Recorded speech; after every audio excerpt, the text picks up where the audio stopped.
Embora seja difícil diagnosticar alguém com algo antes que o diagnóstico possa existir, muitos acreditam que Abraham Lincoln sofria de ansiedade e severa depressão. O mais famoso presidente na história dos Estados Unidos, ele foi bombardeado com desafios e o mundo em torno dele estava muitas vezes um caos. Como ele mesmo disse certa vez, vivemos em meio a alarmes, ansiedade obscurece o futuro e esperamos que algum novo desastre se manifeste a cada novo jornal que lemos. Será que alguma coisa mudou de lá para cá? Todos nós, muito pelo contrário, numa época onde a tecnologia nos bombardeia de informações a cada segundo, é um desafio enorme não permitirmos que a ansiedade, a incerteza, o medo e a angústia tome os nossos corações. Lincoln, muitos acreditam que a ansiedade não era apenas uma característica da sua personalidade, mas uma enfermidade. E é inquestionável o fato de que o desenvolvimento da medicina trouxe sim a possibilidade de muitas pessoas que lidam com esta enfermidade psíquico-emocional possa ser tratada devidamente, medicada devidamente e então avançar. Mas nós nos perguntamos como distinguir até onde nós estamos lidando com uma enfermidade onde a administração de medicamentos e terapias elas nos trarão a solução? Até onde o que vivemos é fruto de traumas de um mundo caótico ao nosso redor? E até onde o que enfrentamos em nossos corações com a ansiedade é fruto do pecado? E aí já vai uma dica de leitura para os irmãos. O Dr. Edward Welch, ele trabalha muito bem sobre isso em um livro por título Blame It on the Brain, ou A Culpa Está no Cérebro, uma distinção entre disfunções químicas cerebrais, ou desordem cerebral, e desobediência. Um dos grandes perigos desta geração humanista e relativista é, em nome da ciência ateísta, calar culpa, moralidade e pecado manifesto na vida dos homens. Por isso o Dr. Welch diz, existem sim elementos químicos ou disfunções químicas no cérebro que trazem enfermidades de ordem emocional, dentre elas o transtorno de ansiedade generalizado, mas também a Escritura Sagrada nos mostra que a ansiedade é um pecado, é uma característica da natureza humana caída, que leva o homem para distante de Deus e que coloca em xeque a qualidade da sua fé. Nós queremos nesta manhã, então, olhando para a Escritura Sagrada, falarmos sobre o perigo da ansiedade e quais são as palavras de encorajamento que o Senhor traz para os seus filhos em tempos tão tumultuados, como sempre existiram após a queda de Adão. Os nossos tempos não são uma exclusividade em dificuldades, mas tumultuados por quê? Porque as más notícias, elas estão à nossa porta e diante dos nossos olhos como nunca estiveram antes.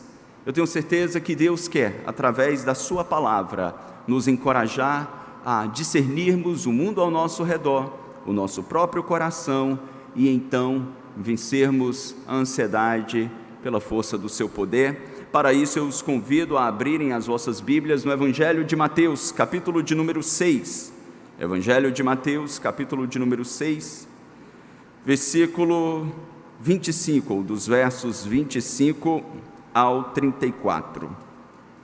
Mateus 6, dos versos 25 ao 34. Diz a palavra do Senhor: Por isso vos digo, não andeis ansiosos pela vossa vida, quanto ao que haveis de comer ou beber, nem pelo vosso corpo, quanto ao que haveis de vestir. Não é a vida mais que o alimento, e o corpo mais do que as vestes? Observai as aves do céu, não semeiam, não colhem, não ajuntam em celeiros, contudo, vosso Pai Celeste as sustenta. Porventura não valeis vós muito mais do que as aves? Qual de vós, por ansioso que esteja, pode acrescentar um côvado ao curso da sua vida? Ou por que andais ansiosos quanto ao vestuário? Considerai como crescem os lírios do campo. Eles não trabalham nem fiam. Eu, contudo, vos afirmo que nem Salomão, em toda a sua glória, se vestiu como qualquer deles. Ora, se Deus veste assim a erva do campo, que hoje existe e amanhã é lançada no forno, quanto mais a vós outros, homens de pequena fé. Portanto, não vos inquieteis dizendo: que comeremos, que beberemos, ou com que nos vestiremos?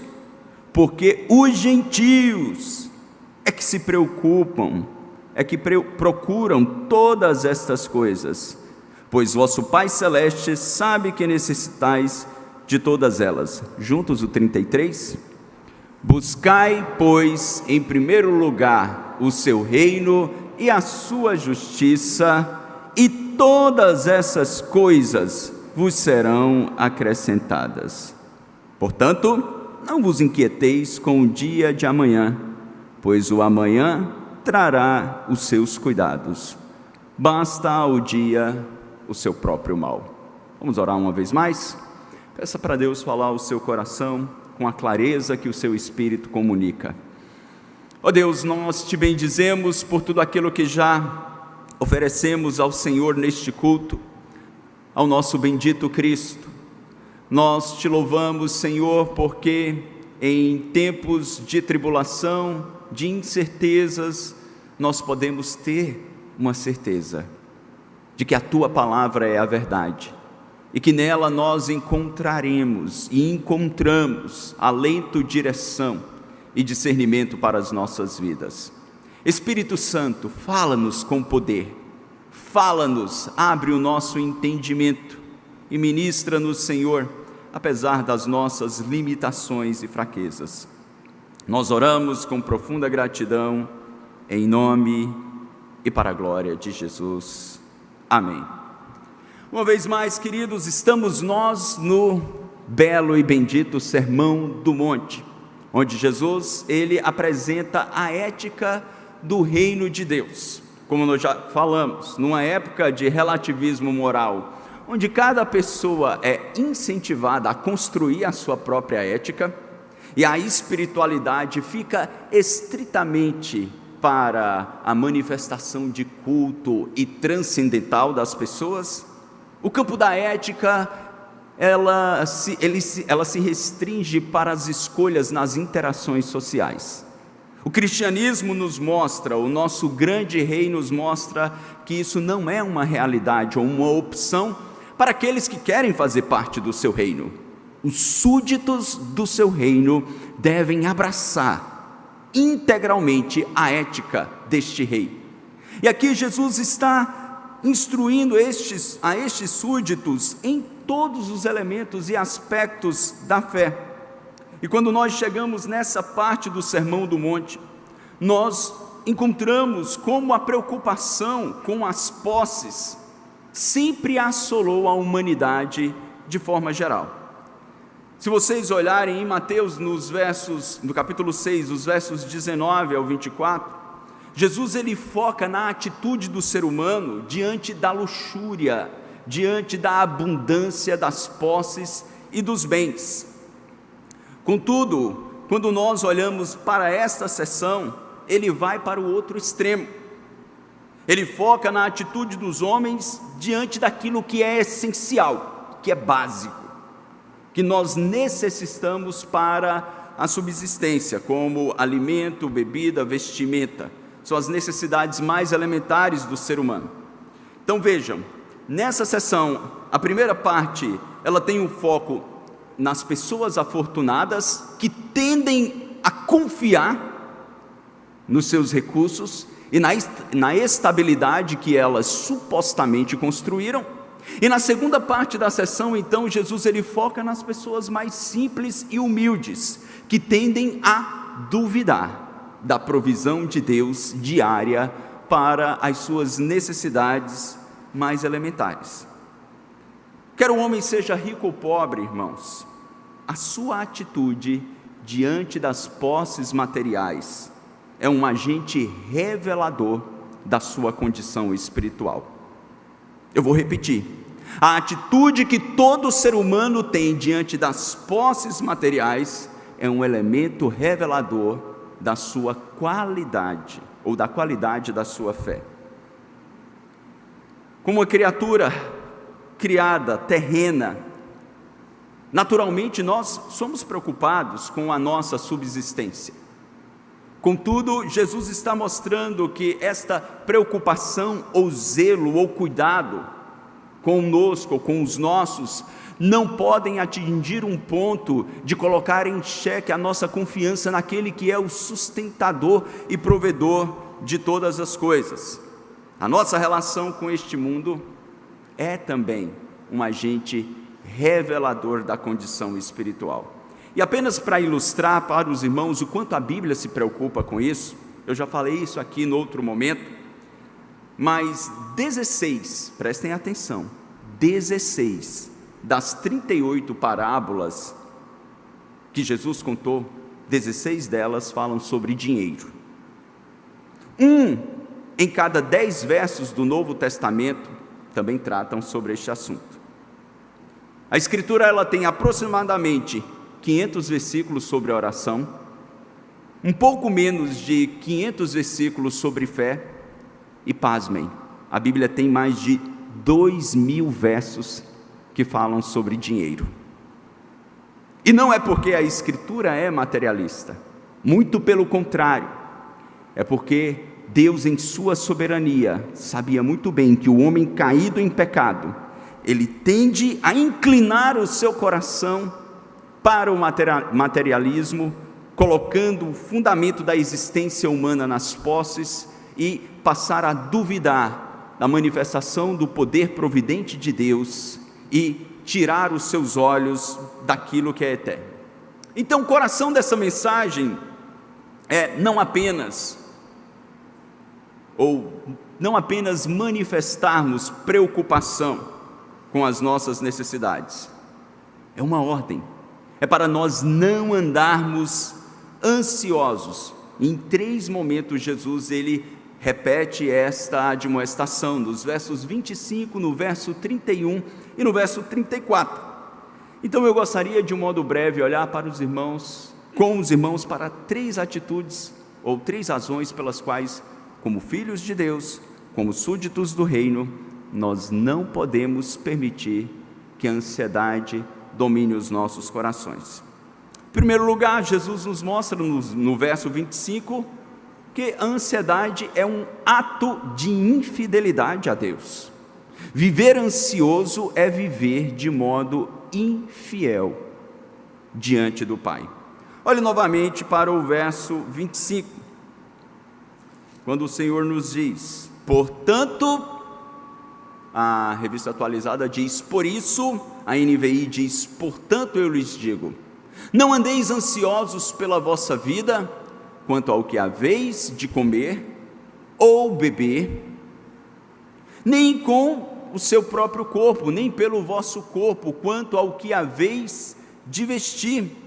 Não é a vida mais do que o alimento, e o corpo mais do que as vestes? Este verso, que começa com uma conjunção conclusiva, portanto, ou por isso, é uma referência ao verso anterior. Se você olhar comigo novamente, olhe o verso 24, o que Jesus disse antes de tratar esta sessão sobre a tentação de duvidar da provisão. Ele diz no 24, ninguém pode servir, vamos ler juntos o 24, ninguém pode servir a dois senhores, porque ou há de aborrecer-se de um e amar ao outro, ou se devotará a um e desprezará ao outro.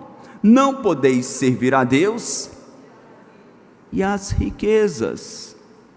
Vejam só, Jesus está tratando para parte da sua audiência afortunada, que tendia a confiar em suas posses e fazer das suas posses materiais senhores dos seus corações, e ele conclui essa sessão dizendo: olha, não há como você servir a dois senhores, porque você agradará a um e aborrecerá a outro.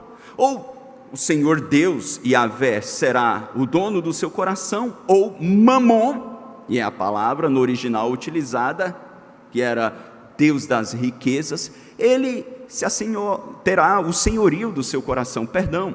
Então vejam bem, Jesus conclui essa sessão, e daí ele continua numa conjunção conclusiva: por isso, já que vocês não podem ter dois senhores, e eu acredito que o Senhor Deus é o dono dos vossos corações, eu acredito que vocês são súditos do reino, e como súditos do reino, vocês não podem andar ansiosos pela vossa vida, quanto ao que é a vez de comer, ou beber, ou vestir. Ou seja, se vocês têm a Deus como vossos mestres, a ansiedade como característica e inclinação pecaminosa das pressões circunstanciais, não podem ter a preocupação. E é interessante, irmãos, que no original grego, a palavra não se preocupem traz a ideia de parar de fazer algo que já estava sendo feito. É como se o Senhor estivesse dizendo: olha, parem com essa atitude, que já começou a se manifestar em vossos corações. Parem. Jesus se refere à vida como de modo pleno, quando ele diz: olha, não vos preocupeis com o vosso corpo, e a ideia não é de matéria, sarque, carne, mas é a ideia de soma.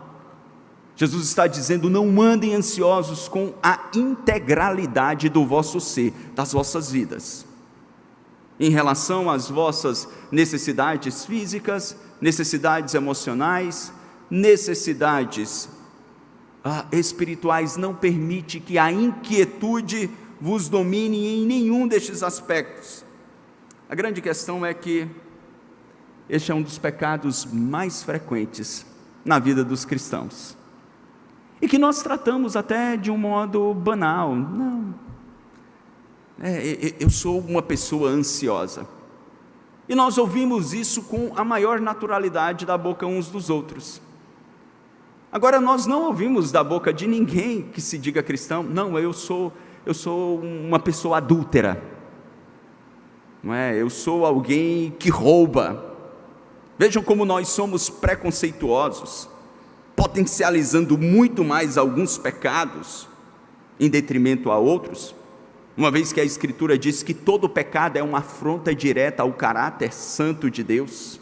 Todo e qualquer pecado fere a santidade de Deus. Nós cristãos, tantas vezes, potencializamos, principalmente na vida da igreja, alguns pecados, mas principalmente de ordem sexual, do que outros pecados, que aparentemente não prejudicam tanto as outras pessoas. Mas lembrem-se, pecado significa literalmente errar o alvo. É errar o alvo que Deus estabeleceu para as nossas vidas.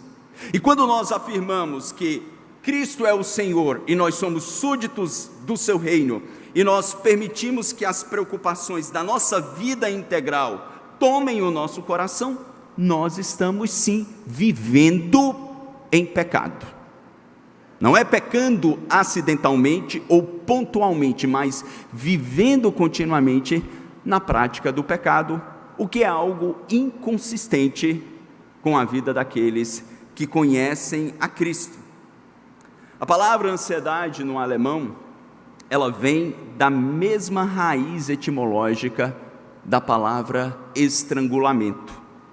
E é por isso que o Edward Welch diz que a ansiedade é um tipo de estrangulamento emocional.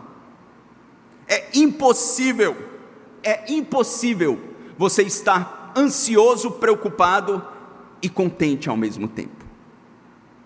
São disposições antagônicas.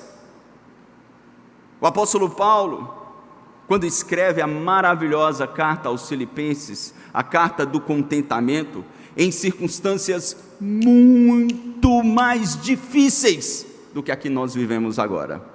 Ainda que você possa ter pensado, pastor, o senhor não conhece a minha realidade de vida. Não conheço. Mas Paulo estava aprisionado numa prisão domiciliar em Roma, por causa da palavra de Deus, não recebendo do império sequer o alimento para a sua subsistência. Então, da prisão, ele teria que trabalhar ou esperar a provisão de alguém que se lembrasse dele. E neste mundo há um dito popular cruel, mas que espelha um pouco a realidade do mundo. As pessoas geralmente falam que quem não é visto não é lembrado. De ditados populares vocês estão excelentes, hein? Queremos a mesma prontidão nos versos bíblicos, daqui a pouco eu vou testá-los. Mas voltando ao texto, vejam só, Paulo não era mais visto pelas igrejas, as quais ele plantou, não estava mais servindo aquelas pessoas, mas ainda assim dentro de uma prisão, não tendo meios de comunicação, ele pôde pôde dizer aos Filipenses no capítulo 4, no verso 11, não estou dizendo isso porque esteja necessitado, pois aprendi a adaptar-me a toda e qualquer circunstância. Sei o que é passar necessidade e sei o que é ter fartura. Aprendi o segredo de viver contente em toda e qualquer situação. Seja bem alimentado, seja com fome, tendo muito ou passando necessidades. Posso todas as coisas. Excelente, mas esse aí também foi fácil, né? Posso todas as coisas naquele que me fortalece. Ele confiava, mesmo em um calabouço, por quê? Porque Cristo era o Senhor das suas vidas. E essa é a razão, irmãos, pela qual, a razão primária, a ansiedade, a infidelidade ao nosso Deus, por quê? Porque a Escritura diz que o Senhor, Ele é o dono de todo o universo. Nós não cremos no teísmo aberto. Uma teoria herética, a qual diz que Deus então cria o mundo, estabelece leis naturais, através das quais o mundo funciona, e dá ao homem um livre-arbítrio, de modo que o homem é capaz de construir o seu próprio futuro. Então, de acordo com o teísmo aberto, nem Deus sabe ao certo como será o seu futuro. Deus está na torcida, na expectativa, olhando para Rafael e Trícia, de dedos cruzados, torcendo que eles escolham os princípios, para que então Deus possa construir o futuro deles. Que desgraça, irmão, se isso fosse verdade. Imagine por um instante que o nosso futuro estivesse condicionado às nossas escolhas tão inconstantes, inconsistentes tantas vezes e limitadas em percepção.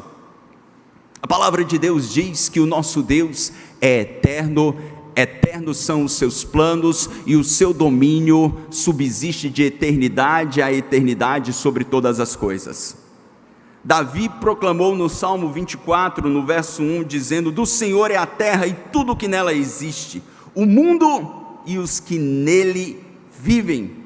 E ainda em 1 Crônicas 29, 11, ele diz: Teus, ó Senhor, são a grandeza, o poder, a glória, a majestade, o esplendor, pois tudo o que há nos céus e na terra é teu. Teu, ó Senhor, é o reino. Tu estás acima de tudo. Você crê que o seu Deus está acima de todas as coisas? Que Ele é Senhor sobre todas as coisas? e que os planos dele ele estabeleceu na eternidade, em seu eterno decreto. Então confie, e não permita que a ansiedade domine o seu coração. Alguns homens se tornaram gigantes da fé em tempos de menos recursos, não apenas os heróis na Bíblia, mas homens que viveram depois, em tempos de limitações muito mais intensas do que as nossas, como o próprio John Wesley. Os biógrafos contam que, certa vez, voltando de uma cruzada evangelística, então, alguém vem ao seu encontro e diz: Senhor Wesley, a sua casa foi incendiada, tudo se perdeu, mas ninguém morreu. Wesley abre um sorriso e diz: minha casa? A minha mesmo não. A casa que eu morava, porque ela não era minha, ela era do Senhor. Então, se ela se perdeu, um cuidado a menos para mim. O Senhor providenciará outra para que eu possa morar com os meus. Relatos tão extremos assim, irmãos, nos constrangem o coração. Quando às vezes a flutuação do dólar, numa eleição tão complicada nos Estados Unidos, faz muitos estremecerem, porque isso tem implicações na vida de muitos aqui. E posso dizer, na vida de todos, porque num mundo e numa economia globalizada como a nossa, tudo o que acontece nas grandes potências mundiais tem um impacto direto sobre a vida de todos os outros planetas, de todos os outros países, principalmente aqueles que não são tão desenvolvidos quanto as grandes potências. Mas saiba de uma coisa: você serve ao Senhor do universo, que nunca é surpreendido por atitudes humanas e que controla todas as coisas em seu decreto. E o Senhor, ele cita as coisas mais básicas, as quais nós iremos mencionar, mas uma primeira aplicação e reflexão. O que lhe conduziu em sua história de vida? Faça esse exercício quando chegar em casa, a desenvolver uma personalidade onde a ansiedade é uma característica marcante. Faça esse exercício no seu coração. Pode ter sim um elemento genético, onde uma enfermidade é herdada, ou traços da enfermidade de outros familiares. Mas pode também ser reflexo de traumas e dores profundas na sua história de vida, em consequência do pecado. Se há um elemento de enfermidade, obviamente você deve procurar sim profissionais e pedir a Deus em sua graça que Ele lhe conduza ao devido equilíbrio, de modo que o tratamento seja feito com qualidade, mas que a sua vitória ou libertação da ansiedade não se restrinja ao tratamento médico, porque provavelmente, como pecadores caídos que somos, a ansiedade como incredulidade, ela bate na porta do coração de cada um. Por isso é importante, neste exercício de autoexame, perguntar a Deus: Senhor, até onde isso é uma enfermidade que tem se manifestado e até onde é incredulidade no meu coração? Onde a dúvida, ela ganhou espaço, onde a fraqueza da minha fé em não crer no teu governo soberano ganhou espaço. E daí, meu irmão, para vencer isso, faça o uso dos meios de graça. Além dos medicamentos que devem ser utilizados caso você lute contra esta enfermidade, você também deve usar os medicamentos para a alma que Deus proveu, chamado meios de graça: oração, leitura da palavra, meditação nas escrituras, comunhão dos santos, adoração, jejum. Tudo isso são instrumentos que Deus usa para fortalecer o nosso relacionamento com Ele e abrir a nossa percepção para quem Ele de fato é. Grandes homens de Deus lutaram contra isso. Alguns dizem que o príncipe dos pregadores, o maior de todos os pregadores do período da Reforma, é considerado Charles Spurgeon, grande pregador batista.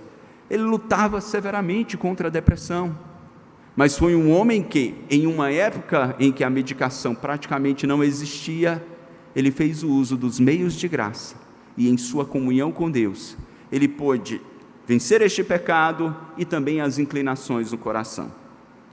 Em segundo lugar, irmãos, nós não podemos permitir que este pecado tome os nossos corações, ou este comportamento, porque além de ser pecado contra o Senhor, nós devemos olhar para a Escritura e percebermos que nós temos um Pai amoroso.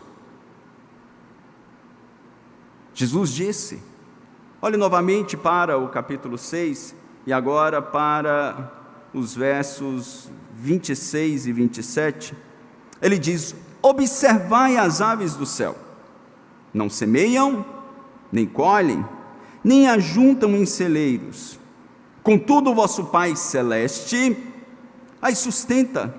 Juntos a parte final: porventura não valeis vós muito mais do que as aves?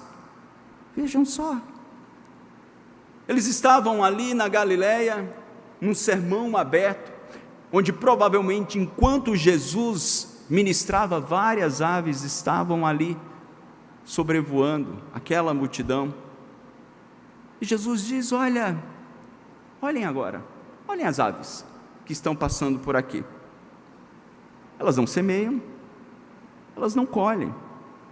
Jesus aqui não estava fazendo uma apologia a uma vida irresponsável, sem comprometimento com o trabalho ou as obrigações que cada um aqui possam ter em cada estação da vida.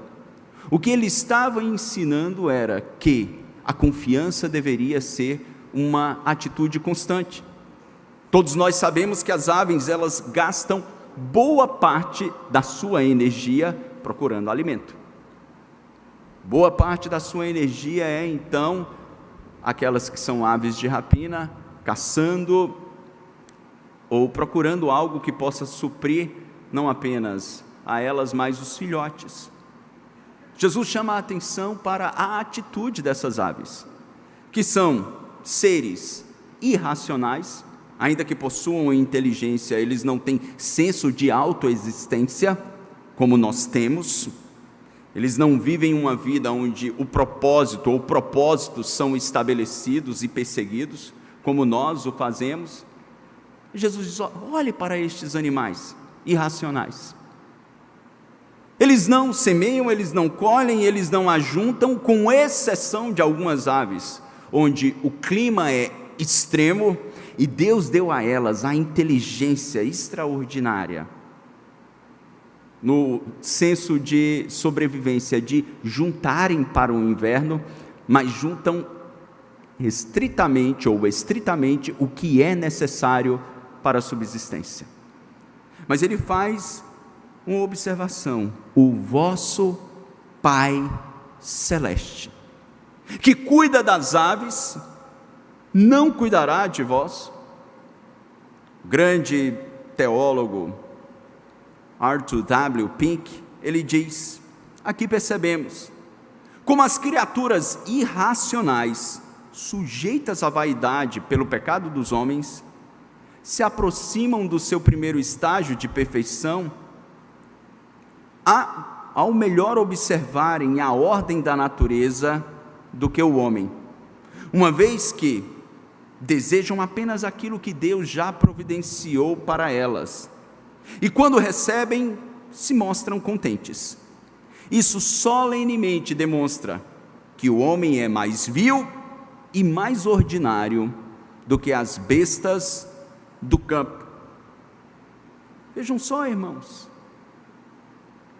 por que nos preocuparmos com aquilo que ainda será uma demanda do futuro, e Jesus deixará claro, mas não apenas a preocupação com o que é essencial, e o alimento. mas com a própria longevidade. Aqui Jesus usa uma outra ilustração, no verso 27, veja o que ele diz: qual de vós, por mais ansioso que esteja, pode acrescentar um côvado ao curso da sua vida? A NVI diz: pode acrescentar 1 hora ao curso da sua vida. Isso está relacionado à ansiedade e preocupação na expectativa de vida.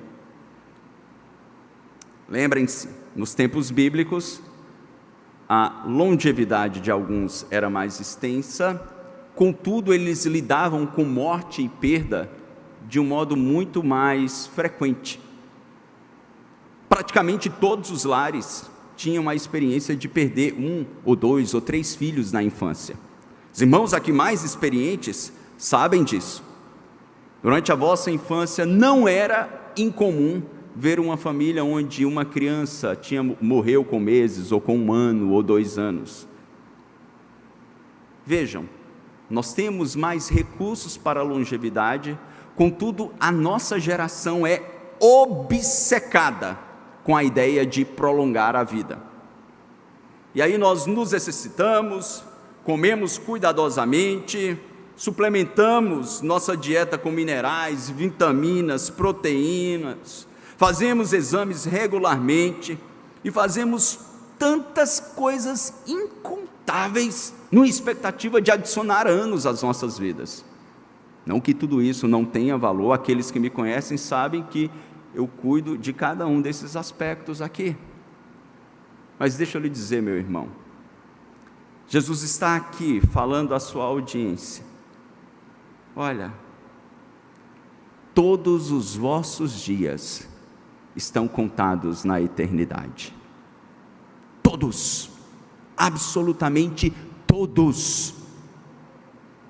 Não é porque Deus então olha para qualquer um de nós aqui e de repente percebe: não, eu vejo que Sérgio está se esforçando, ele está comendo direitinho, ele está fazendo exercícios, olha, eu vou recompensá-lo, ele está sendo um bom rapaz, pelo esforço da dieta e dos cuidados, eu vou dar a Sérgio mais uns 8 anos, vai aí. Não funciona assim, irmãos. É claro que temos a responsabilidade com tudo isso, mas eu lhe pergunto: quantas pessoas saudáveis foram dormir absolutamente sãs e tiveram ali um infarto fulminante ou um aneurisma e não acordaram? Todos nós aqui conhecemos tantas pessoas que entraram nessa pandemia com complicações terríveis de saúde e até hoje estão ali com as suas complicações, mas estão vivas. Outros entraram saudáveis e simplesmente já partiram há alguns meses.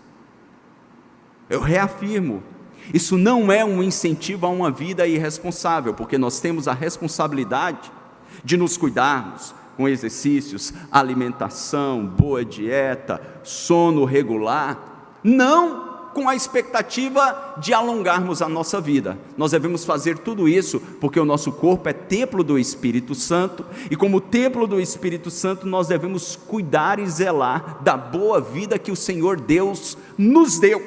Mas não importa a intensidade do nosso cuidado ou da ansiedade, Deus já estabeleceu na eternidade tudo que nós iremos viver. E ninguém pode mudar isso. Portanto, Jesus diz: olha, não fiquem ansiosos com isso. O Dr. Charles Mayo, ele fala do quanto a ansiedade ela pode prejudicar a existência de alguém. Psiquiatra americano, ele diz: a ansiedade afeta a circulação, coração, glândulas e todo o sistema nervoso. Nunca encontrei um homem ou conheci alguém que morresse por trabalhar, mas conheci várias pessoas que morreram por preocupação ou de preocupação. Sendo assim, irmãos, nós precisamos ter esta consciência de que Deus estabeleceu o seu plano eterno, Ele é o nosso Pai amoroso.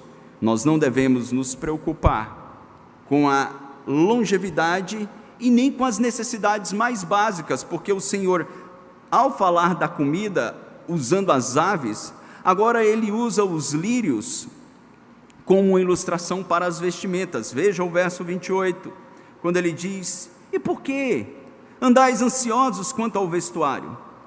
Considerai como crescem os lírios do campo, eles não trabalham nem fiam.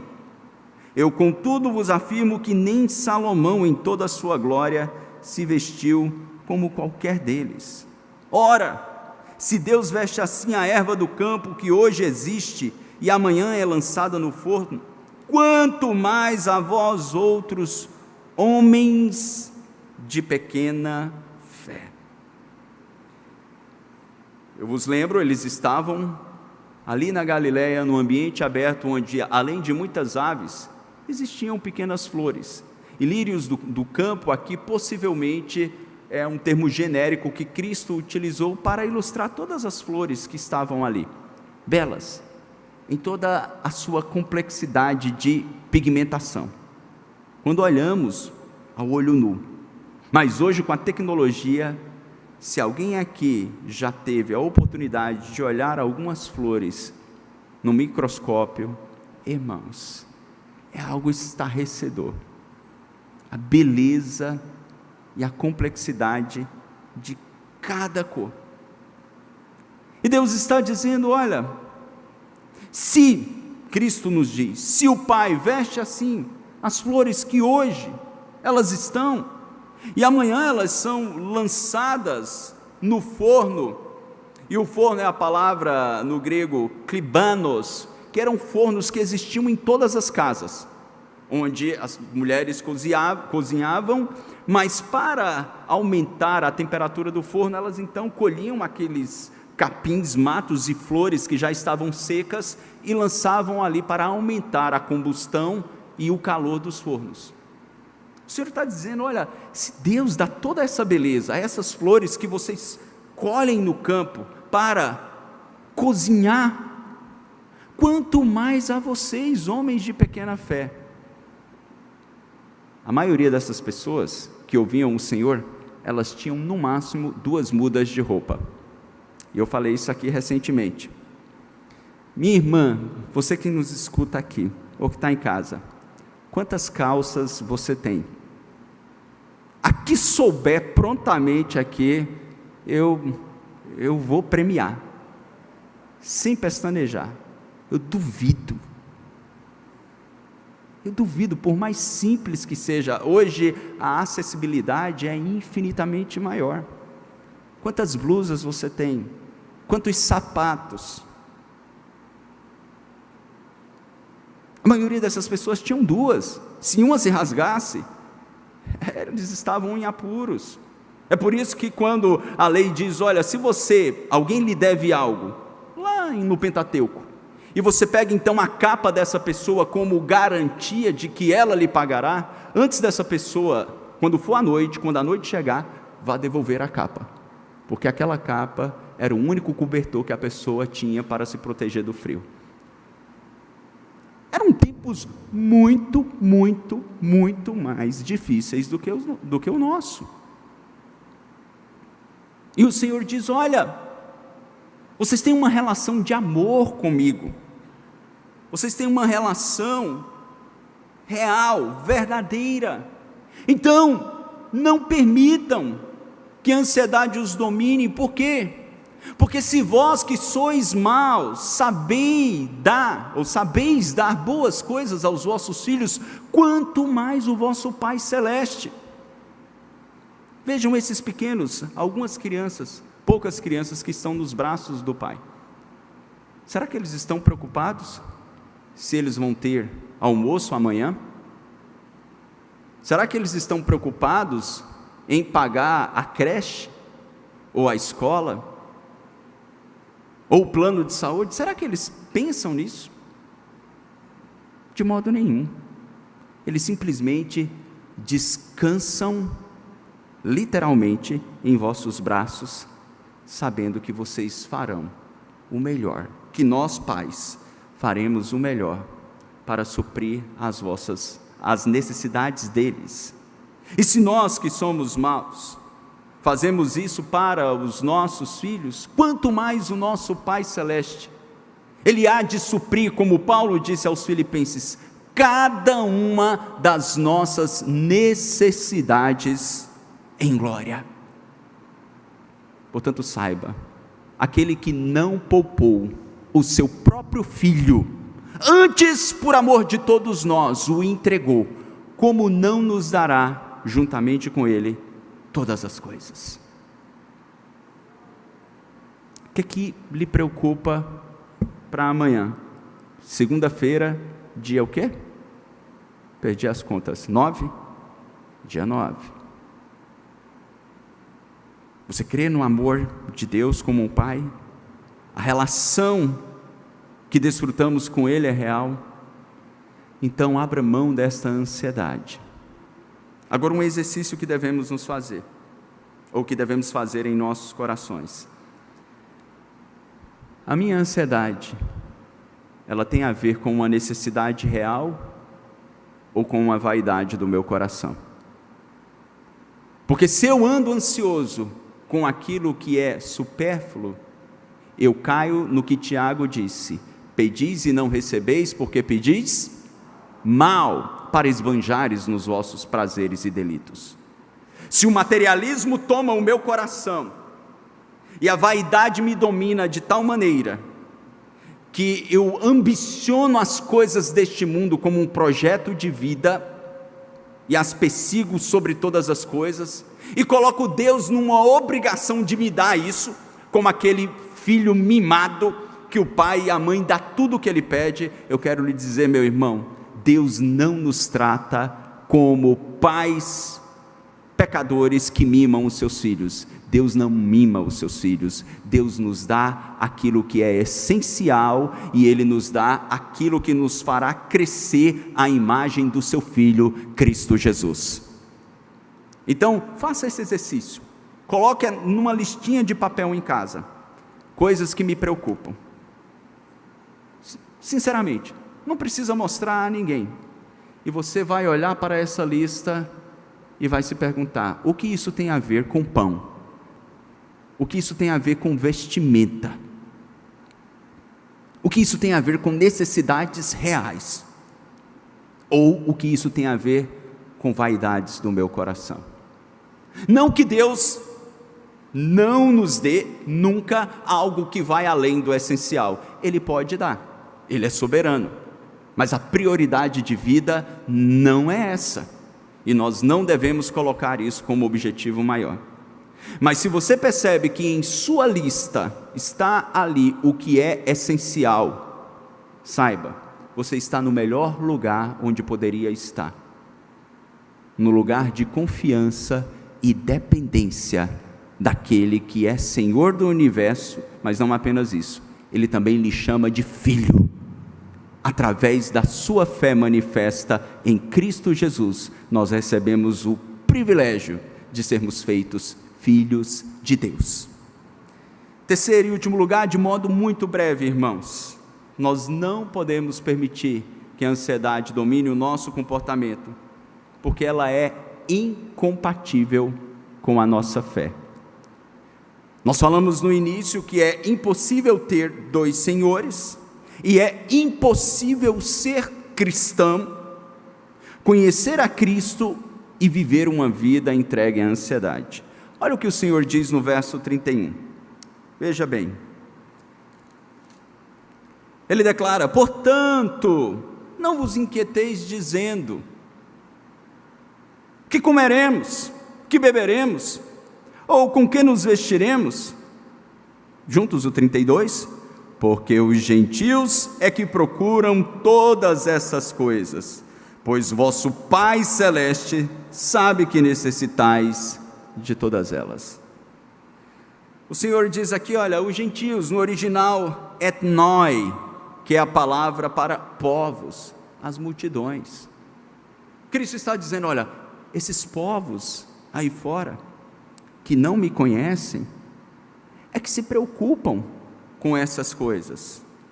São eles que vivem dessa maneira, que confiam apenas naquilo que vem, que apalpam, que o seu braço alcança, e quando não tem isso, eles se desesperam. Jesus está dizendo: olha, essa não é uma atitude de quem me conhece. E nós sabemos, irmãos, não ignoramos, as circunstâncias às vezes, elas nos fazem estremecer. Jesus não ignora a nossa fraqueza ou pequenez da nossa fé. Mas quando as circunstâncias, por alguma razão, nos fizerem estremecer, nós devemos ter a mesma atitude do a priori intrépido, mas pouco tempo depois vacilante Pedro. Quando na tempestade eles veem o Senhor vindo e no desespero, o desespero ele é capaz de fazer isso, a ansiedade é capaz de fazer isso, nos faz enxergar coisas que não existem. Porque quando o Senhor vem andando sobre as águas, eles dizem que era um fantasma. Irmãos, crentes, judeus, andando com Jesus há quase 3 anos, acreditando em fantasma. É brincadeira, conheciam toda a Torá, toda a lei. É um fantasma desesperado.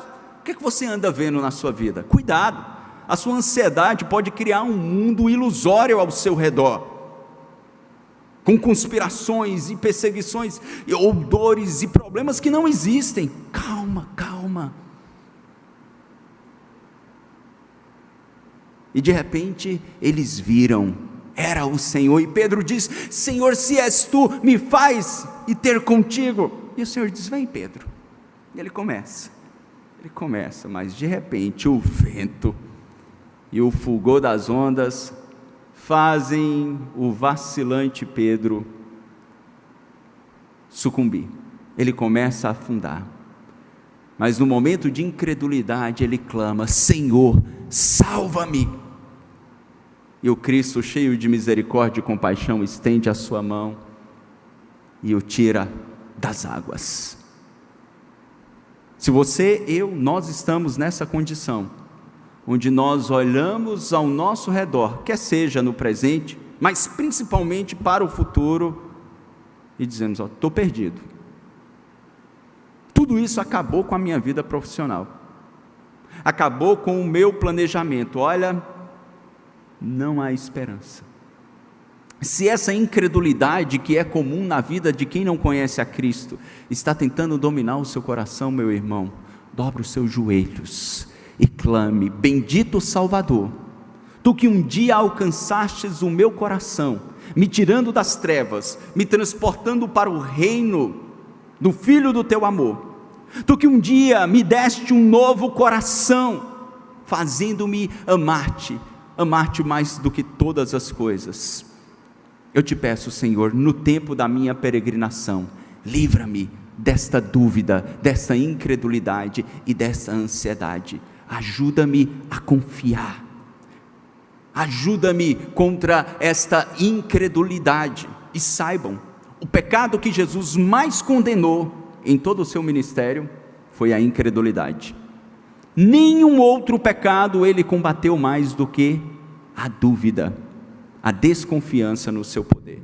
Então clame ao Senhor e diga: Deus, ajuda-me a crer, a confiar e aprender o segredo de estar satisfeito com o que é essencial, e o que não é essencial eu colocar nas mãos do Senhor.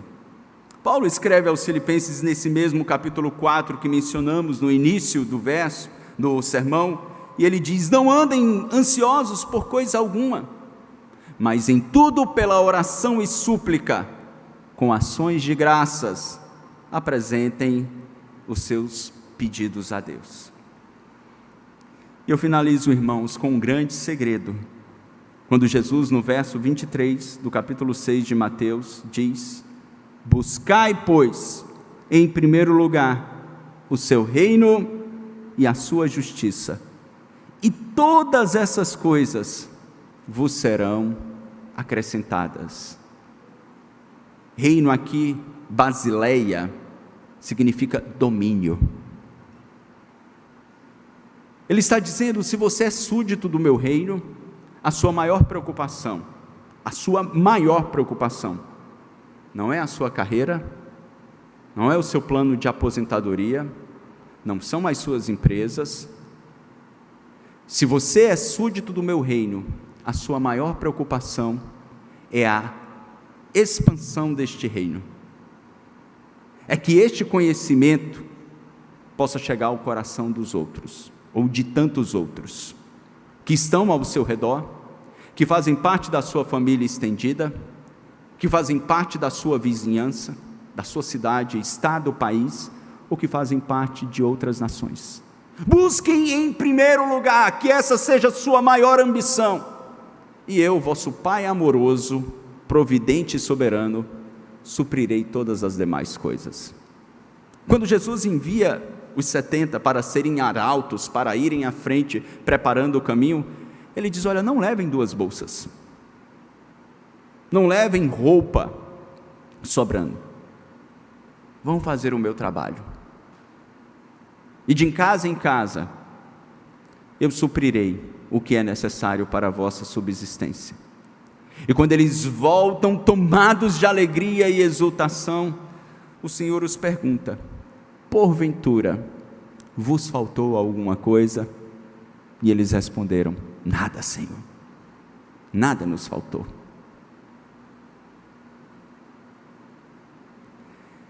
Que lugar a expansão do reino está em seu coração, meu irmão?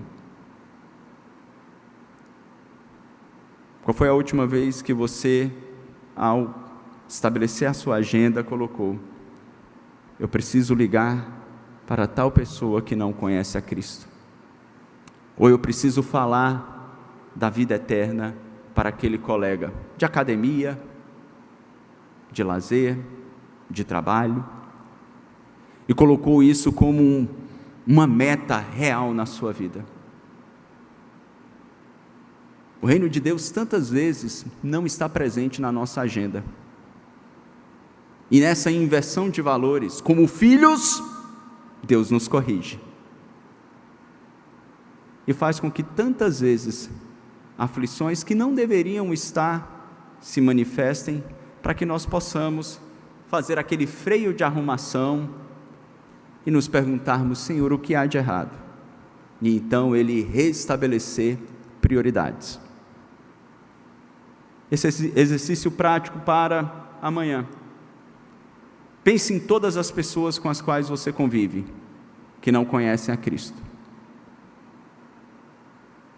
e peça a Deus: me dá estratégias para que eu possa compartilhar um verso bíblico, uma palavra de oração, contar a essas pessoas o meu testemunho de como o Senhor me alcançou, e começar a desenvolver um relacionamento onde o Senhor as alcançará. Sabe por quê, irmãos? Porque nós existimos neste mundo para isso, e porque aos que Deus ama, Ele dá enquanto dorme. Eu, em 2015, fui diagnosticado, os irmãos que me conhecem aqui, convivem comigo, com a síndrome de burnout, um excesso de trabalho, viagens missionárias para vários países, e os médicos do Japão não conseguiam fazer o diagnóstico preciso, e eu desenvolvi um transtorno de ansiedade generalizada terrível, e tantas vezes eu pensava que iria infartar ali, ou ter um desmaio, onde a minha pressão sanguínea caía para 6/4, e foi um período muito difícil, onde eu tratei sim, com medicação, com assistência, mas eu digo aos irmãos, que o maior instrumento para a minha recuperação e cura, foi a manifestação do poder do nosso Cristo, quando eu decidi confiar. Em um dos momentos mais difíceis para mim, que muitos de vocês aqui também já sabem, eu compartilhei essa história, foi quando eu estava numa aldeia remota na Índia, registrando fotos e vídeos para das crianças órfãos que nós sustentávamos, e eu tive uma paralisia facial do meu lado direito. E naquela hora me bateu um desespero, porque a Azaf, que vai fazer 6 anos em janeiro, tinha apenas 40 dias, e Sônia com as crianças no Japão, sozinha. E o primeiro pensamento que veio na mente foi: eu vou morrer nesse fim de mundo, e os meus filhos vão crescer sem pai como eu cresci. Irmãos, foi a maior aflição que eu senti na minha vida. E quando eu pedi para um nativo e disse: olha, por favor, me leve no hospital, ele disse: pastor, o hospital mais próximo aqui é 4h30. Aí o desespero, irmãos, multiplicou-se. E eu só disse: Senhor, minha vida é tua, tu és soberano, os meus filhos são teus, e eu os entrego em tuas mãos. E eu pude ouvir a doce voz do Espírito Santo falando ao meu coração, naquele momento: ainda que tu passes por um vale sombrio como a morte, não temas, porque eu estou contigo. E a paz que excede todo entendimento tomou o meu coração naquele momento. E com tantas lutas, dificuldades, aqui estou eu, pela graça de Deus, mais de 5 anos depois, quase 6 anos, anunciando que as misericórdias do Senhor duram para sempre e que vale a pena confiar no nosso Cristo, porque o nosso Pai Celeste há de suprir cada uma das nossas necessidades em glória. Vamos orar? Coloque o seu coração diante de Deus agora. Se a ansiedade tem sido um dos seus maiores adversários em sua caminhada, clame e peça: Senhor, ajuda-me. Ajuda-me a discernir o que eu enfrento de enfermidade, o que eu enfrento, Senhor, de pecado no coração, e ajuda-me, Senhor, a tratar e a vencer devidamente isso. Nós estamos diante de Ti, majestoso, glorioso Cristo, somos Teus servos, súditos do Teu reino, e Te pedimos, Senhor, toma os nossos pequenos e frágeis corações em Tuas mãos, ajuda-nos, ó Deus, a vencer as aflições deste mundo caído, deste mundo cheio de dores e pecado. Ajuda-nos, Senhor. Aqueles Teus filhos que estão fazendo tratamento e que possuem enfermidades reais, eu peço, Senhor, a Tua graça, discernimento, para separarem até onde a enfermidade vai e até onde a incredulidade começa a se manifestar.